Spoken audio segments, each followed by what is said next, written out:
New at 6, getting goods from point A to point B is becoming increasingly difficult over the last few years because of driver shortages, the pandemic, and supply chain jams. Now, owners of a driving school in Newport-News tell Allison Bazzle there's a different group taking on the challenge. Whether operating box trucks or big rigs,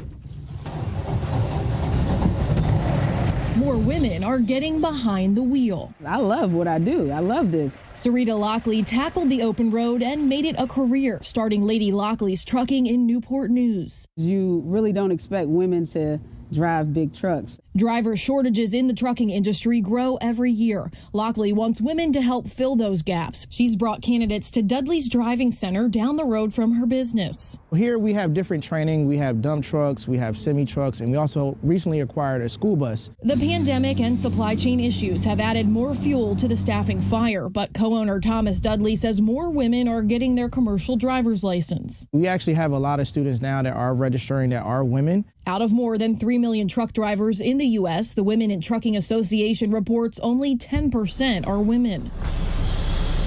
In the beginning, I think it's kind of scary because you're so used to driving a regular car every day. So you get into this big old truck and you're like, oh, how am I going to do this? But you can really do this. Practice makes perfect, and instructors at Dudley's help you get comfortable in the cab. CDL test is required of 3 portions. So you have first you have the pre-trip. The second part would be the brake test. The third part would be the maneuvers. Lead instructor Emmanuel Robertson says women are taking over. It's a male-dominated industry, that's what they say, but the females are more driven, and their pass rate is almost 100%. Flexible options and pay can come with a CDL. You can get a CDL and start from $50,000 up to $100,000. You either can be a driver, you could either be a broker, dispatch. Dudley is proud to help women jump into this field through the school his grandmother, Sadie Bell Howard Dudley, created in 1959. She was definitely a person that really cared about the community, and I know she would definitely be excited if she could, see that, and I know she's still looking. As the trucker stereotype changes, Lockley hopes more women will hit the road. From being a driver to being an owner-operator to being a CEO, the options are limitless. In Newport News, Allison Bazzle, 13 News Now.